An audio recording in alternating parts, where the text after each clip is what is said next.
नमस्कार दोस्तों, स्वागत है आप सभी का आपके अपने YouTube चैनल सक्सेस मंत्रा। मैं दीपक राय। दोस्तों यूपी पीएससी समीक्षा सहायक समीक्षा अधिकारी का देखिए एग्ज़ाम आप लोग का 1 अगस्त को है और फॉर्म भी फिलअप किए जा रहे हैं और आपको हमारे चैनल के माध्यम से डेली महत्वपूर्ण प्रश्नों की प्रैक्टिस सीरीज यहाँ पर प्रोवाइड कराई जा रही है। और जिस प्रकार से प्रश्नों की प्रकृति होती है, जो कि हमारे जीएस के सेक्शन की बात करते हैं, तो 140 प्रश्न आपके आएंगे जीएस के सेक्शन से और हमारा टारगेट है 105 प्लस 110 प्रश्न टारगेटेड है कि आप बिल्कुल यहाँ पर अचीव करें। और इसके लिए हम डेली आप लोग को अपने चैनल के माध्यम से मॉक टेस्ट प्रोवाइड कराएंगे। तो आज हम इतिहास के महत्वपूर्ण प्रश्नों को, स्वतंत्रता आंदोलन संबंधित ऐसे 50 महत्वपूर्ण प्रश्नों को हम यहाँ पर चर्चा करेंगे, प्रैक्टिस करेंगे, जो बार बार आपसे एग्जाम में पूछे जाते हैं। ठीक है, तो चलिए आज का पहला प्रश्न है, यहाँ पर देखिए कह रहा है मुस्लिम लीग एवं भारतीय राष्ट्रीय कांग्रेस के बीच राजनीतिक गतिरोध को दूर करने के लिए CR फार्मूला किसने बनाया था। ठीक है दोस्तों, तो CR फार्मूला चक्रवर्ती राजगोपालचारी फार्मूला था और ये राजगोपालचारी जी ने बनाया था 1944 में। ठीक है, चलिए दोस्तों दूसरा प्रश्न देखिए, बहुत ही ज़बरदस्त प्रश्न है और ऐसे ही प्रश्न आपसे एग्जाम में पूछे जाएंगे। निम्नलिखित घटनाओं को कालानुक्रम में व्यवस्थित कीजिए और नीचे दिए गए कूटों में से सही उत्तर चुनिए। चलिए पूना पैक्ट की बात करते हैं, गांधी इरविन समझौता बात करते हैं, क्रिप्स मिशन बात करते हैं, सविनय अवज्ञा आंदोलन। तो इनमें से कौन सी घटना सबसे पहले घटित हुई, यहाँ पर देखते हैं। देखिए सबसे पहले घटना जो घटित हुई थी सविनय अवज्ञा आंदोलन, कब हुई थी भाई, 1930 में, ये ध्यान रखेंगे। इसके बाद बात करते हैं जो घटना घटित हुई थी, ये घटना थी आपकी गांधी इरविन समझौता, मार्च 1931 को ये आपका समझौता हुआ था। नेक्स्ट की अगर हम देखते हैं तो इसके बाद आपका आता है पूना पैक्ट, जो कि 1932 में गांधी जी और बाबा साहब अम्बेडकर के मध्य में हुआ था। और क्रिप्स मिशन कब आया था, 1942 में आया था। तो यहाँ पर आप देख सकते हैं कि जो आपका ऑप्शन नंबर है 4, 2, 1 और 3 ये करेक्ट होगा। और इसकी PDF भी आप लोग विद आंसर हमारे टेलीग्राम चैनल और ग्रुप से ले सकते हैं। लिंक वीडियो डिस्क्रिप्शन बॉक्स में दिया गया है, आप जरूर उससे ज्वाइन होइए और जो भी लेटेस्ट अपडेट और जो भी वीडियोज़ होगी आप लोग को वहाँ पर भी प्रोवाइड करा दी जाएगी। तीसरा प्रश्न देखिए, भारतीय राष्ट्रीय कांग्रेस के प्रथम अधिवेशन में कितने प्रतिनिधियों ने भाग लिया। तो भाई भारतीय राष्ट्रीय कांग्रेस के प्रथम अधिवेशन में कुल 72 प्रतिनिधियों ने भाग लिया। यहाँ पर आपका ऑप्शन नंबर C करेक्ट होगा। क्वेश्चन नंबर 4 की बात करते हैं, 1909 के इंडियन काउंसिल एक्ट में किस बात की व्यवस्था की गई थी। ठीक है, तो 1909 का दोस्तों जो इंडियन काउंसिल एक्ट था उसमें जो बात की गई थी सांप्रदायिक प्रतिनिधित्व की। ऑप्शन नंबर यहाँ पर क्या होगा, ऑप्शन नंबर B करेक्ट होगा। पांचवा प्रश्न देखते हैं, फिनिक्स बस्ती, ठीक है महत्वपूर्ण प्रश्न है, फिनिक्स बस्ती का संस्थापक इनमें से कौन था। तो दोस्तों फिनिक्स बस्ती महात्मा गांधी जी के द्वारा ये संस्थापित की गई थी। छठा प्रश्न यहाँ पर देखिए, भारतीयों ने साइमन कमीशन का बहिष्कार किया था क्योंकि। तो भाई Simon commission go back, Simon commission वापस जाओ, ऐसा क्या था साइमन कमीशन में जिससे भारतीयों ने इसका बहिष्कार किया। तो दोस्तों इसमें कोई भी सदस्य क्या था, भारतीय नहीं था। ठीक है, तो जो कमीशन आया था उसमें जब कोई सदस्य भारतीय था ही नहीं तो भारत के लोगों की तरफ से कौन रिप्रेजेंट करेगा, तो इसको लेकर क्या भारी विरोध किया गया था। तो इसका कोई सदस्य भारतीय नहीं था। और आप सभी को पता है साइमन कमीशन के बहिष्कार में लाला लाजपत राय जी को लाठीचार्ज में चोट लगी थी और बाद में इनकी मृत्यु भी हो गई थी। ठीक है, क्वेश्चन नंबर 7 देखते हैं, स्वराज पार्टी को संस्थापित किया था। तो भाई स्वराज पार्टी की अगर हम बात करते हैं तो इनमें से कौन से ऐसे 2 व्यक्तित्व हैं जिन्होंने स्वराज पार्टी को संस्थापित किया था। सही जवाब आपका देखिए क्या है, CR दास तथा मोतीलाल नेहरू। ठीक है, ऑप्शन नंबर यहाँ पर C करेक्ट होगा। चलिए 8वां प्रश्न यहाँ पर देखते हैं, खिलाफत आंदोलन के प्रमुख नेता निम्नलिखित में से कौन थे। तो दोस्तों खिलाफत आंदोलन को अगर हम देखें तो इसको जो लीड करने वाले नेता थे वह थे मौलाना मोहम्मद अली और Shaukat Ali. Option number A यहाँ पर करेक्ट हो जाएगा। 9वां प्रश्न देखते हैं, जलियांवाला बाग हत्याकांड के विरोध में निम्नलिखित में से किसने वायसराय के कार्य परिषद से त्यागपत्र दे दिया था।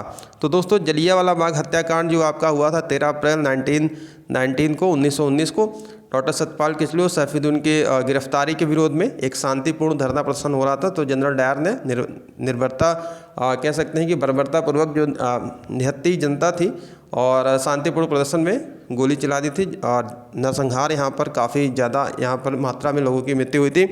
तो ये इसके विरोध में सर शंकर नायर जी ने क्या किया था, उपाधि को ये वायसराय के कार्य परिषद से त्यागपत्र दे दिया था। चलिए 10वां प्रश्न यहाँ पर देखते हैं, किस घटना के कारण गांधी जी ने असहयोग आंदोलन वापस ले लिया था? तो दोस्तों ऐसी कौन सी घटना घटित हुई थी इतिहास में अगर हम देखें तो गांधी जी ने असहयोग आंदोलन को वापस ले लिया था?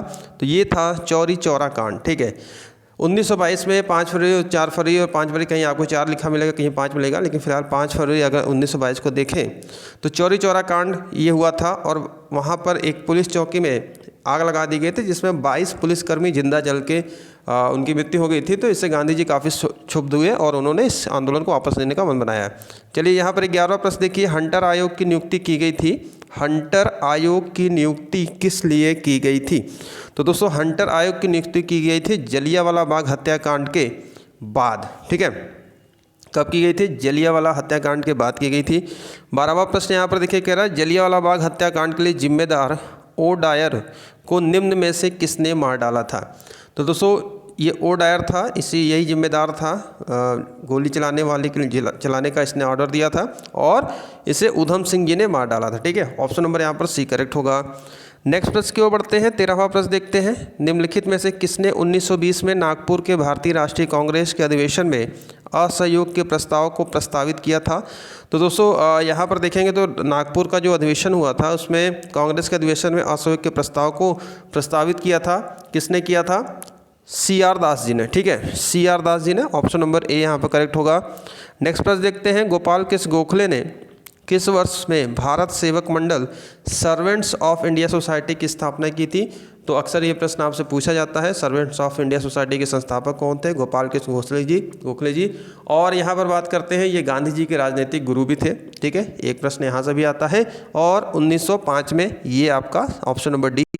अगला प्रश्न दोस्तों यहाँ पर देखिए, कामागाटा मारू प्रसिद्ध है। कामागाटा मारू एक कैसी घटना थी जो कि इतिहास में यहाँ पर ये फेमस है?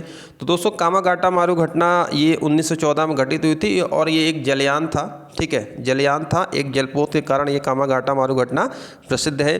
अगला प्रश्न यहाँ पर देखते हैं, बंगाल विभाजन किस वायसराय ने किया था? तो दोस्तों जो बंगाल का विभाजन किया गया था उस समय जो वायसराय था कौन था? जी हाँ, लॉर्ड कर्जन। और 1905 में बंगाल विभाजन किया गया था। ठीक है, यहाँ पर ध्यान रखेंगे, ये सन से भी प्रश्न बन जाता है। नेक्स्ट प्रश्न की ओर बढ़ते हैं, असहयोग आंदोलन के दौरान विदेशी वस्त्रों के लिए जलाए जाने पर किसने महात्मा गांधी जी को लिखा है, कहा था कि यह निष्ठुर बर्बादी है? ठीक है, ये किसने कहा था कि यह निष्ठुर बर्बादी है? जी हाँ, यहाँ पर सही जवाब आपका क्या है? रविंद्रनाथ टैगोर, गुरु रविंद्रनाथ टैगोर जी ने यह कहा था। 19वां प्रश्न देखते हैं, पूना पैक्ट संबंधित था। ठीक है, तो पहला ही प्रश्न दोस्तों हमने आपको बताया था कि पूना पैक्ट गांधी जी और अंबेडकर जी के मध्य में 1932 में हुआ था और ये किससे संबंधित था? दलित वर्ग से संबंधित था। क्वेश्चन नंबर 20 की देखते हैं, बंगाल विभाजन के समय बंगाल का लेफ्टिनेंट गवर्नर कौन था? तो वायसराय की अगर बात करते हैं तो कर्जन था 1905 में, और लेफ्टिनेंट गवर्नर जो था दोस्तों ये कौन था? एंड्रूज फ्रेजर था। ऑप्शन नंबर ए यहाँ पर करेक्ट हो जाएगा।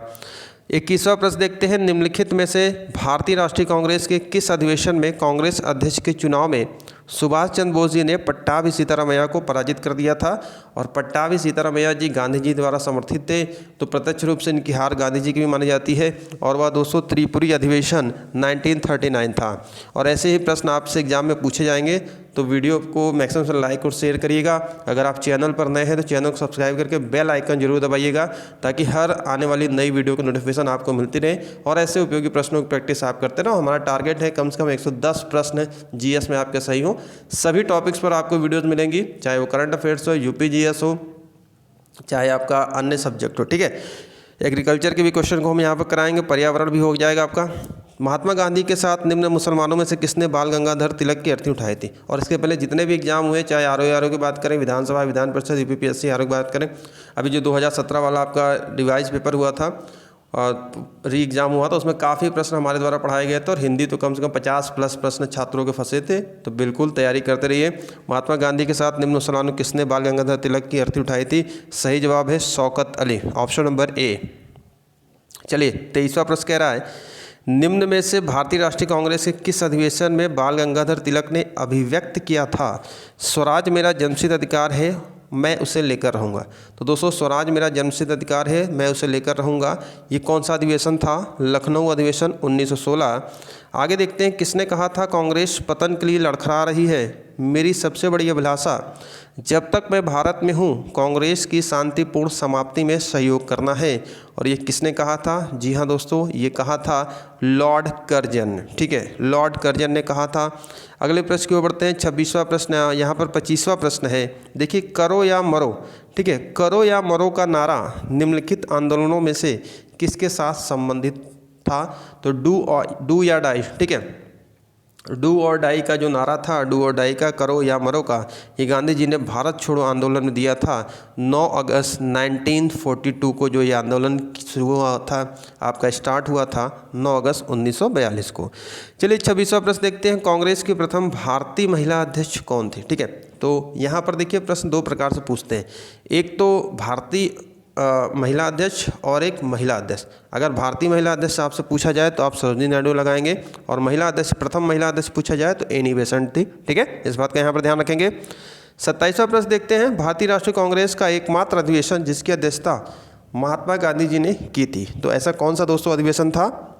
सही जवाब बेलगांव अधिवेशन 1924। आगे बढ़ते हैं, फटाफट प्रश्नों को देखते हैं। 50 महत्वपूर्ण प्रश्न है और हम जल्दी करेंगे क्योंकि समय भी आप लोग का बहुत ही महत्वपूर्ण है। कम समय में मैक्सिमम क्वेश्चन को हम यहाँ पर आपसे कवर कराएंगे और गारंटी है आप रेगुलर वीडियो वॉच करिए, आप अच्छा स्कोर करके आएंगे। गांधी जी का यह कथन है कि यह आगे की तारीख का चेक था जिसका बैंक नष्ट होने वाला था। It was post dated cheque on a crashing bank, किससे संबंधित था दोस्तों? तो ये दोस्तों संबंधित था क्रिप्स मिशन से। ठीक है, किससे संबंधित था? क्रिप्स मिशन योजना से। ऑप्शन नंबर यहाँ पर नेक्स्ट क्वेश्चन है 29 देखते हैं, वर्ष 1938 में भारतीय राष्ट्रीय कांग्रेस के हरिपुरा अधिवेशन की अध्यक्षता की थी। तो 1938 में दोस्तों भारतीय राष्ट्रीय कांग्रेस के हरिपुरा अधिवेशन की जो अध्यक्षता की थी ये आपका सुभाष चंद्र बोस जी ने किया था। ठीक है, सुभाष चंद्र बोस जी ने किया था। क्वेश्चन नंबर 30 की ओर बढ़ते हैं, निम्नलिखित में से कौन क्रिप्स मिशन के साथ कांग्रेस के आधिकारिक वार्ताकार थे? तो कांग्रेस की तरफ से किसने रिप्रेजेंट किया? ठीक है, आधिकारिक वार्ताकार की बात करते हैं तो यहाँ पर देख सकते हैं दोस्तों पंडित जवाहरलाल नेहरू एवं मौलाना आज़ाद। नेक्स्ट प्रश्न की ओर बढ़ते हैं, 31 देखते हैं, निम्नलिखित में से किसने महाराष्ट्र में गणपति उत्सव का ऐसा कायाकल्प किया कि वह एक राष्ट्रीय उत्सव हो गया और उसका स्वरूप राजनैतिक हो गया?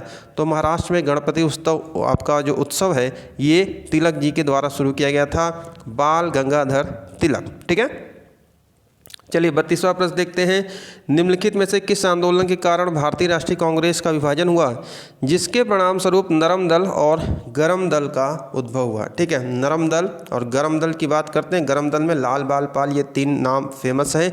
और यह दोस्तों जो आंदोलन था वह स्वदेशी आंदोलन था। ऑप्शन नंबर ए यहाँ पर करेक्ट होगा।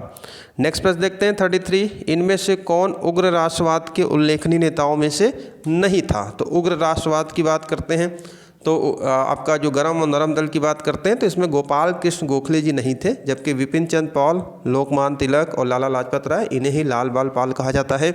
ऑप्शन नंबर 34 देखते हैं, निम्न में से कौन लगातार 6 वर्ष तक भारतीय राष्ट्रीय कांग्रेस का अध्यक्ष था? लगातार 6 वर्षों तक। और यहाँ पर दोस्तों जो सही जवाब है अबुल कलाम आज़ाद। ठीक है, ऑप्शन नंबर बी यहाँ पर करेक्ट है। नेक्स्ट प्रश्न देखते हैं, बहुत ही ज़बरदस्त प्रश्न है, 35वां प्रश्न यहाँ पर देखिए। चलिए मिलान कराना है। देखिए कांग्रेस के अधिवेशन है और सभाओं का स्थान है और उनकी अध्यक्षता किसने कब की थी? अबुल कलाम आज़ाद जी की बात करते हैं तो देखिए इन्होंने जो अध्यक्षता की थी ये रामगढ़ 1940। सरोजनी नायडू जी ने जो अध्यक्षता की थी, प्रथम भारतीय महिला जो थी ये कानपुर अधिवेशन से जुड़ी हुई हैं, कानपुर से 1925 में। मोतीलाल नेहरू जी की एक बात करते हैं तो अमृतसर, और डॉक्टर राजेंद्र प्रसाद बम्बई। आप यहाँ पर देख सकते हैं कि 4, 3, 1, 2 ऑप्शन नंबर डी यहाँ पर करेक्ट है। और दोस्तों आगे बढ़ने से पहले एक उपयोगी जानकारी आप सभी छात्रों के लिए बता दूं कि मैं अनअकैडमी इंडिया का लार्जेस्ट लर्निंग प्लेटफॉर्म पर एक वेरीफाइड एजुकेटर हूं, जहां पर मेरी बिल्कुल फ्री वाली क्लासेस, बिल्कुल लाइव क्लासेस होती हैं। मैं डेली आप लोग के लिए 4 बजे, डेली शाम को 4 बजे लाइव क्लासेस लेता हूँ यूपीपीएससी यूपीडब्ल्यूएससी के एग्ज़ाम के लिए, और आरओ के लिए स्पेशल हिंदी का भी बैच चल रहा है। तो उम्मीद करते हैं कि आप डेली 4 बजे हमारे साथ जुड़ेंगे। आप लोग को करना इतना है कि अनअकैडमी का लर्निंग ऐप डाउनलोड करना है और उसमें आप लोग को यूपीपीएससी यूपीडब्ल्यूएससी कैटेगरी में सर्च करना है मेरा नाम। अगर आप अनअकैडमी का ऐप डाउनलोड आपने किया है, वीडियो डिस्क्रिप्शन बॉक्स में मेरी प्रोफाइल का लिंक है, वहाँ पर भी जा सकते हैं। और अनलॉक कोड आपसे मांगेगा, सक्सेस मंत्रा को आपको एंटर करना है। और बिल्कुल फ्री वाली यूपीपीएससी, यूपीडब्ल्यूएससी, आरओ की हिंदी की क्लास चल रही है और गारंटी मैं देता हूँ 50+ आप प्रश्न करके आएंगे यहाँ और इस प्लेटफॉर्म पर मेरी कक्षाएं करने के बाद, और बहुत अच्छा आप स्कोर करेंगे। तो उम्मीद करते हैं कि आप जरूर जुड़ेंगे और सारी जानकारी वीडियो डिस्क्रिप्शन बॉक्स में है। चलिए आगे बढ़ते हैं, अगला प्रश्न यहाँ पर देखते हैं। तो दोस्तों क्वेश्चन नंबर 36 है। देखिए बहुत ही ज़बरदस्त प्रश्न है। ये है अहोम विद्रोह, कोल विद्रोह, संथाल विद्रोह, मोपला विद्रोह। कौन सा विद्रोह कब हुआ था, ये आपसे प्रश्न कई बार पूछा गया है और आप अपनी तैयारियों का आकलन करिए कि 1 अगस्त को आपका पेपर है, ठीक है। आप कितने प्रश्न यहाँ पर सही कर पाते हैं और हम रेगुलर आप लोग को डेली मॉक टेस्ट देंगे सभी टॉपिक्स पर, ठीक है। तो पहला देखिए यहाँ पर क्या होगा। अगर हम दोस्तों अहोम विद्रोह की बात करते हैं तो ये देखिए 1828, ठीक है। इसके बाद बात करते हैं कोल विद्रोह की, तो ये हुआ था 1831-32 के तहत में आपका हुआ था। संथाल विद्रोह आपका ये था 1855-56। और मोपला की बात करते हैं तो ये आपका 1921। तो यहाँ पर आप देख सकते हैं कि जो आपका सही जवाब है अहोम 1828, ये 2, 4 और 1, 3 यहाँ पर आपका ये ऑप्शन सही बैठ रहा है। चलिए, और आप भी ईमानदारी से कमेंट करके बताइए कितने प्रश्न 50 में से आपके कितने प्रश्न सही हुए हैं, ठीक है। चलिए नेक्स्ट प्रश्न यहाँ पर देखते हैं 37। क्वेश्चन नंबर 37 है ये। जिस आदिवासी नेता को जगत पिता धरती आबा कहा जाता था वह थे। तो धरती आबा किसे कहा जाता था भाई? सही जवाब option number D, Birsa Munda. 38 देखते हैं। किसके प्रशासन काल में स्थायी बंदोबस्त प्रारंभ किया गया था? तो दोस्तों स्थायी बंदोबस्त बात करते हैं 1793 ईस्वी की अगर हम बात करते हैं तो लॉर्ड कॉर्नवालिस, ठीक है। ऑप्शन नंबर बी यहाँ पर करेक्ट हो जाएगा। और दोस्तों इसके साथ ही साथ भू राजस्व व्यवस्था के अंतर्गत आपसे रैयतवाड़ी और महालवाड़ी से संबंधित भी प्रश्न पूछा जाता है। महालवाड़ी की बात करते हैं तो हॉल्ट मैकेंजी, और रैयतवाड़ी की बात करते हैं थॉमस मुनरो। तो इस प्रकार से प्रश्न आपसे एग्जाम में बनेंगे। बात करते हैं थॉमस मुनरो के भू राजस्व बंदोबस्त से संबंध है। देखिए यहाँ पर प्रश्न आ ही गया आपके सामने। और थॉमस मुनरो किससे था? जी हाँ, आपका रैयतवाड़ी बंदोबस्त से। ऑप्शन नंबर यहाँ पर सी करेक्ट हो जाएगा। चलिए अगला प्रश्न यहाँ पर देखते हैं दोस्तों। 40वां प्रश्न है। Poverty and the un British rule India नामक पुस्तक किसने लिखी थी? सही जवाब है आपका Dadabhai Naoroji. Option number D, the grand old man of India. और दादा भाई नौरोजी दी ने ही धन के अफवाह का जो आपका सिद्धांत दिया था, और यही ऐसे पहले व्यक्ति थे जिन्होंने भारत की प्रति व्यक्ति आय आंकलित की थी 20 रुपये, ठीक है।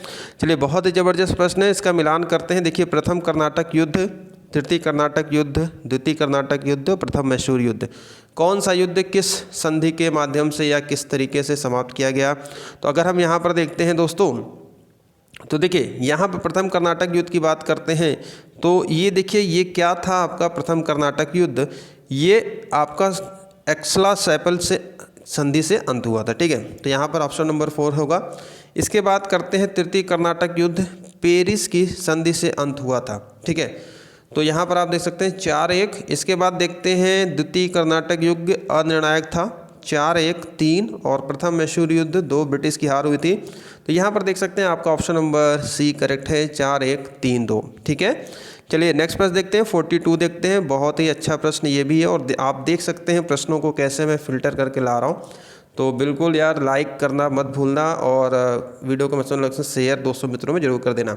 चलिए इलाहाबाद की संधि, मंगलौर की संधि, सालबाई की संधि, मद्रास की संधि, इसका मिलान करते हैं कौन सी संधि कब हुई थी, ठीक है। देखिए इलाहाबाद की संधि की बात करते हैं तो ये आपका 1765, ठीक है, 1765।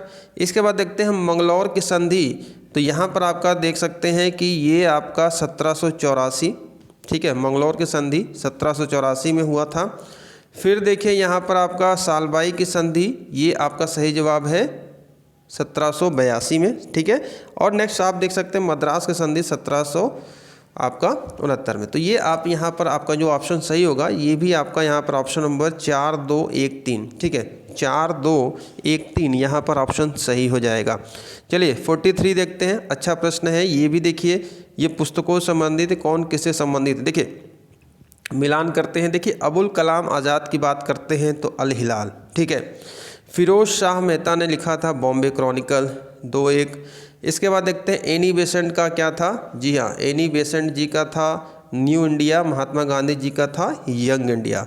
तो यहाँ पर जो आपका सही जवाब होगा आप देख सकते हैं 2-1 3-4, 2-1, यहाँ पर क्या है 2-1 4-3, सॉरी 3 नहीं 2-1 है, फिर 4 है गांधी जी का यंग इंडिया है, 2-1 4-3, ऑप्शन नंबर ए वाला ही यहाँ पर करेक्ट हो रहा है। ठीक है, 2-1 4-3।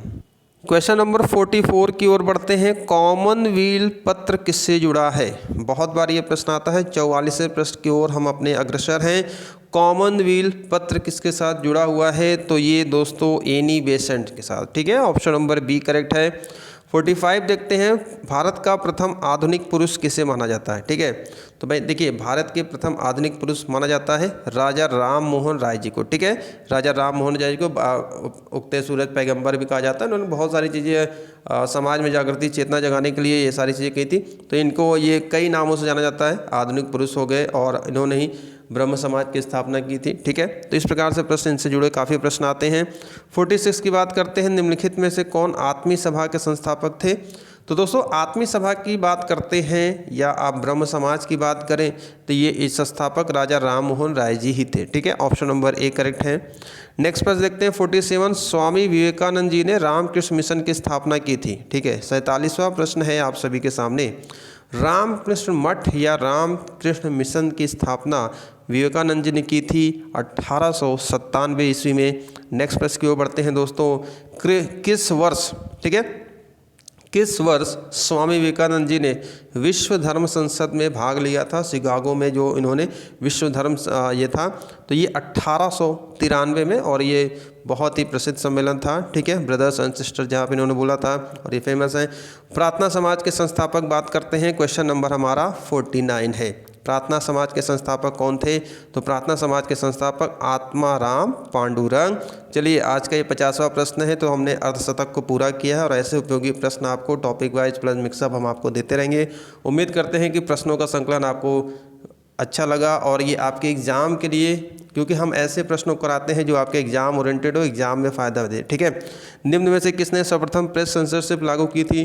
तो दोस्तों प्रेस सेंसरशिप की बात करते हैं तो लॉर्ड वेलेजली ने लागू किया था। तो ये था दोस्तों टॉप 50 इतिहास के प्रश्नों का सेशन, और डेली आप लोग को हम वीडियो के माध्यम से प्रैक्टिस सेशन, प्रैक्टिस सेट देते रहेंगे। और आप हमारे टेलीग्राम चैनल और साथ ही साथ अनअकैडमी पर भी मुझे फॉलो करें, जहां पर आपको बिल्कुल फ्री वाली क्लासेस, और याद रखिए फ्री की क्लासेस एक्सेस करने के लिए अनलॉक कोड, इनवाइट कोड आपसे मांगेगा, तो आपको सक्सेस मंत्रा को एंटर करना है। तो अभी के लिए इतना ही, मिलते हैं इस वीडियो के अगले चरण में। और आप लोगों को कैसा लगा वीडियो को नीचे कमेंट बॉक्स में कमेंट करके जरूर बताइए। तो वीडियो देखने का आप सभी का बहुत बहुत धन्यवाद।